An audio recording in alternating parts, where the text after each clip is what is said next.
Hi friends, today I am going to show you the recipe for the Mangalorean style rice dumplings that is prepared with the combination of a red rice and white rice and is called Pundi.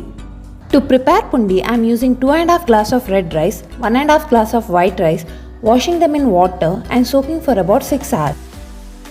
After 6 hours, by adding 1.5 teaspoon of salt and little water, I have ground them into a thick fine batter. To the batter, I am mixing 1 cup of grated coconut.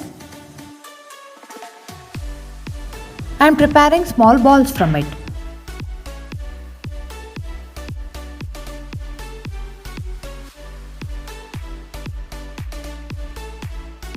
Now that the balls are prepared from the batter, I have transferred them into the steaming vessel and will cook it until all sides are covered in steam.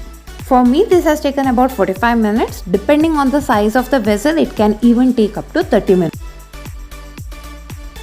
This can be had with chutney or is even a great combination with any type of curry. The Mangalorean style Pundi is ready. If you like the recipe, do click on the like button, share the video and subscribe to Dhanvi Home Kitchen. Bye.